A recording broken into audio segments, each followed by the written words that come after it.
welcome back to On the Volley, where we talk about all things football, but I talk about mainly Celtic. Now, before I begin, I would just like to say I've got some bad news and some good news. The bad news is I have to postpone my trip to Glasgow and Paradise. I was supposed to be, the plan was to come over on the weekend of the 19th of March and maybe come and watch the game against Ross County. Unfortunately, can't do it. So hopefully I'll be able to make it in April. On the 29th of March, I'm off to the US and I'll be watching the Glasgow Derby in one of the Scottish Celtic supporters clubs, pubs. I believe it's called the Lucky Leprechaun. So look out for that. I'll be recording inside there, maybe doing a few interviews, with our Celtic supporters in the US. So looking forward to that. Anyway, back to what we're here to talk about. Our game against Dundee United in the quarter-final of the Scottish FA Cup. Simple. We've done Dundee United over. Excuse the pun. Dundee United over. Anyway, so 3-0. Job done. Was it our best performance this season? No. I've heard terms, it was a bit scrappy. Yeah, I suppose it was a little bit scrappy, but hey, scrappy, we win 3-0. You can't complain. One of the things I think that we can take as a positive out of it is we scored from a set piece. We scored from a corner. And to be totally honest, I was here in the pub with my boys watching it, and when we got that corner, specifically that corner, a few of the boys were going, we never score from set pieces, we never score from corners. And I said, listen lads, listen, Ange knows that. I'm sure he's working on it. Next thing we know, it's a short corner. We weren't expecting it, to be totally honest. They caught us by surprise. So you can imagine it caught Dundee United by surprise as well. And McGregor takes a shot, a little bit of a deflection, goal. I'll accept that. I'll take that, every day of the week, plain and simple. And then the other two goals. The second goal, Maida puts a ball in. I believe it was Maida. The keeper basically gets to it, fumbles it, loses the ball, and who's there? Gigi, just to knock it in. Third goal, Karamako Dembele. I thought, him coming on, he showed what his potential is. That was a great run in. He took a shot, rightly so. Took a deflection, and who was there again? Gigi. To be totally honest, when I first saw it, I thought, yeah, Gigi scored. Then I saw a replay, and it looked as if it might be an own goal. And then I saw another replay, and it's like, no, Gigi scored that. Whichever it was, the goal goes to Gigi. He was putting the pressure on there. And, I take my hat off to the boy. I've been saying this all season. That guy's going to score a hat full of goals, a hat full of goals, for us. I'm 100% convinced about it. I think there's a lot to come from that boy. And he's not letting me down so far. You're talking about 9 goals he scored in, in 9 starts? So basically, 3-0, job done. I'd actually predicted 3-1. I thought we'd probably ship a goal in, albeit from a set piece, because that seems to be where we have our problems, or where we've had our problems all season. Dundee United didn't trouble us. They did not trouble us. The defence, had everything under control. Midfield, they battled, One of the things that really did impress me, and I've been going on about this, is the work ethic, the work rate that these guys put in. Hatate was just basically, chasing his players down. Maida, excellent again. Yeah, he's tracking back. And Giacomakis as well. Now, if I do have to criticise, and criticise maybe is a strong word. I don't want to criticise the players. what I think they need to improve on is their passes.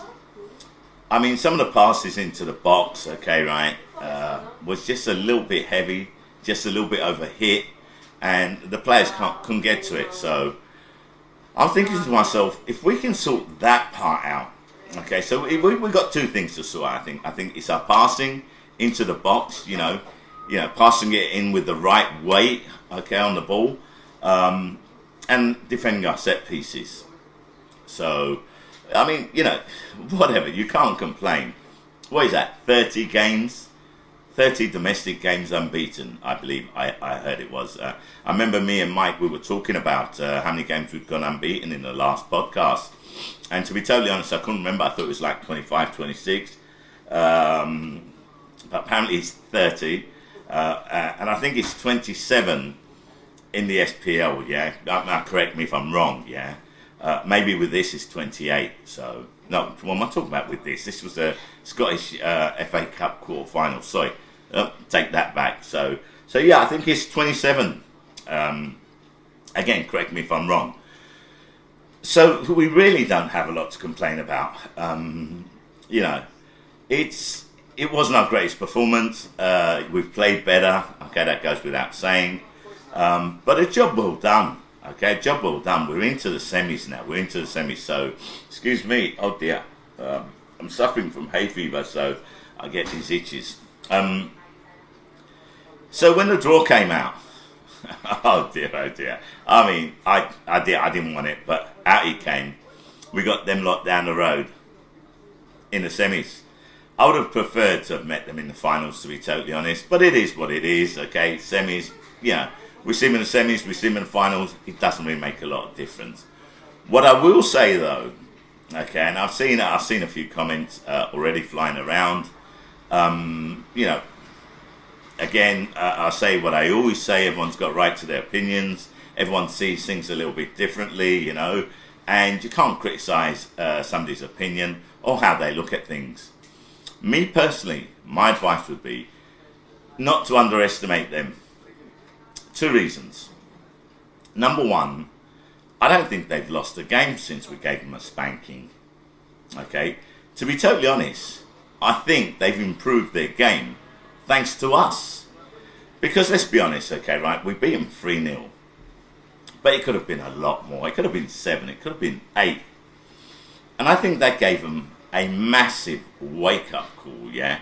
I mean, if we'd only beaten them 1-0, okay, and, you know, there wasn't a lot in it, would they have had a wake-up call? I don't think so. So basically, I think you could say, okay, that their performance, okay, has improved thanks to us, if you like. I mean, you look at the results, I don't think they've lost a game since the spanking we gave them. They've been scoring a lot of goals. They've been doing really well in Europe. And they're hurting. They're hurting, yeah?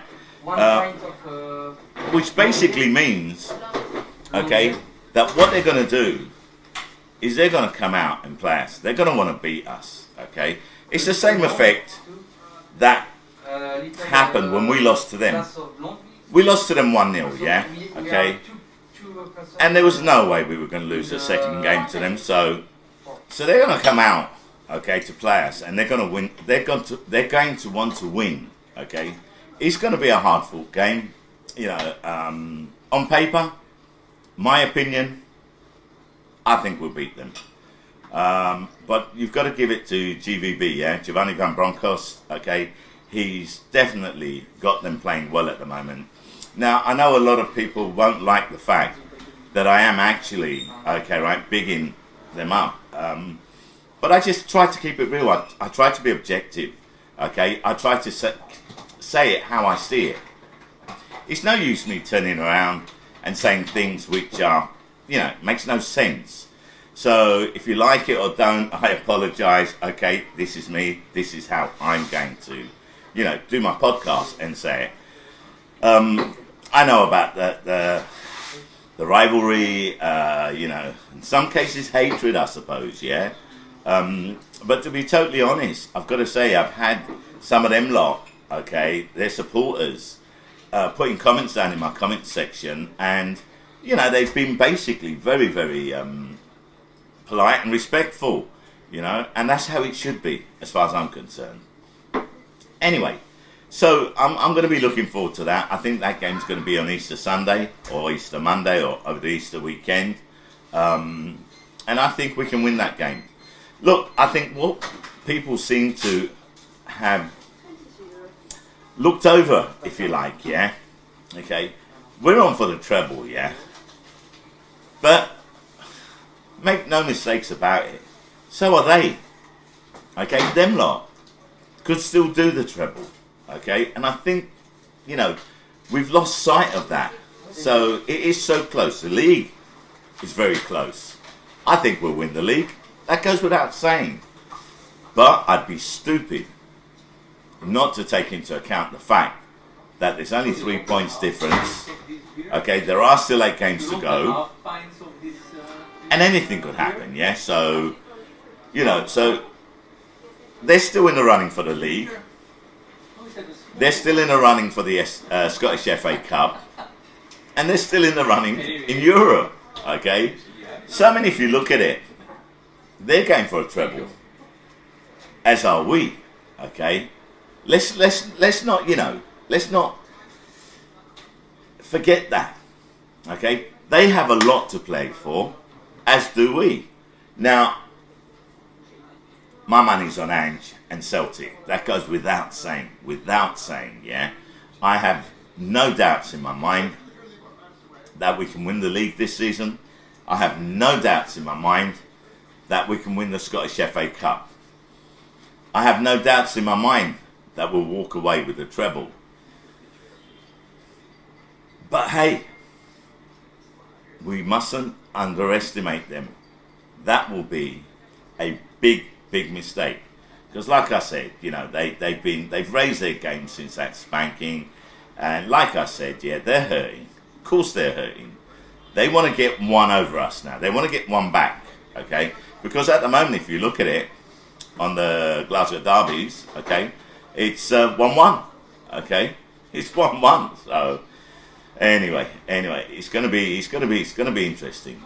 Okay, it's definitely going to be interesting.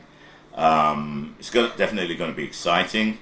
I wish I was here, okay, for the next derby on the 3rd of April, but I won't be here. I'll be in the US, like I said. But it'll give me a chance to, mingle and meet Celtic supporters abroad. One thing that I would like to talk about, okay, which I haven't in our game against Dundee United in the quarterfinals. 2 things actually, yeah. One, Rio Ferdinand. That was red, as far as I'm concerned, all day. Okay, I mean, Rio went in, okay, studs up. And let's be honest, I mean, he's a lovely guy. He's a great player.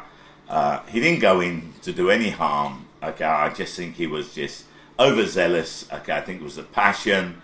And like I've said, these players, they just, they don't stop running. They do not stop running. Okay, and they fight for every ball. And again, I put it down to him just being overzealous. Okay, there was no malice in it whatsoever. I think the reason John Beaton didn't give the red card was I think he was just too far away. So I don't think he saw it. Had there been VAR in use, that would possibly have been a red, to be totally honest, yeah. And nobody would have been able to complain about it. Now, the fact they got a yellow card, I was happy with, because at the end of the day, it was definitely a card, yeah. That said, I think, apart from a couple of mistakes from John Beaton, I think he refereed the game quite well, And again, I've said this before, I've heard so much about the Scottish refereeing, okay, and, their biasness, okay, right, towards them lot down the road. But I'll be honest with you, this season, I haven't seen that much, okay, to be totally honest. I think Rangers had, when they played Hibs, I believe it was, if my memory serves me right, one of the Hibs players was it Hibs or Hearts? I can't remember. they got sent off, and maybe it shouldn't have been a sending off, maybe it shouldn't have been a red card. Now there's been a clamour for VAR to be introduced, yeah? But hey, don't fool yourselves, yeah? Do not fool yourselves. We've had VAR in the EPL for a while now, yeah? And there are still controversial calls, okay? It's just ridiculous. It is, okay? You know, VAR stands for Video Assistant Referee, or refereeing, okay, yeah? Sometimes there's absolutely no assistance whatsoever. You know, certain things which are blatant, and, you know, when you see it on the replays, you know, Stevie Wonder could call it, okay? But they don't seem to be able to on VAR. So, I mean, what's the use of VAR if it's not used correctly? That's, yeah, you know. Look, I don't have a lot more to say on this, yeah? I'm looking forward to the game against Ross County. Unfortunately, I won't be there, like I said. It's a game we expect to win, yeah? 3-0, 4-0, whatever. I know Ross County have, like, you know, improved recently from what I hear. But hey, we're at home, okay? I don't see anything other than a win for us.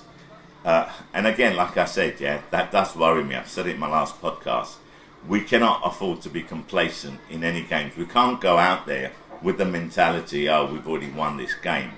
But I don't think Ange will allow it. I don't think the players will allow it. And I think that our game against Dundee United proved that as well. Because let's not forget, yeah, we started the game without Jota and without Abada. Kyogo wasn't in there, okay, and Turnbull isn't back yet. So, you know, you're talking 4 players that are first team players. Yet, even so, we won 3-0. So, you know, what can you say? And to add to that, yeah, I just want to say one more thing. I don't think it's easy, okay, when you're in a team, okay, and you have a manager that plays a rotation system. Because let's be honest, okay, right, you're not playing consistently. Okay, yeah, the back 4 are, okay, basically, or at least, you know, the 2 centre halves, definitely, yeah. Yeah, McGregor's in there constantly, okay. But there is a lot of rotating. Okay, so you're having players that are coming in, okay, right, then they're not playing, then they're playing, okay. So it can't be that easy, okay, you know, to be in one day, one game, out the next, in one game, out the next, and still keep up that level of consistency. But Ange seems to be able to pull it off. So my hat's off to Ange, and my hat's off to the players. That's it, that's all I've got to say. On to Ross County, and a win, okay? And I may do a pre-match review on that, okay, we'll see. That's it, you know, so if you like this video, please press like. If you haven't subscribed this yet, please subscribe, okay? Misha in the Finnegan's Irish pub, the Celtic pub in Rome. I'm out.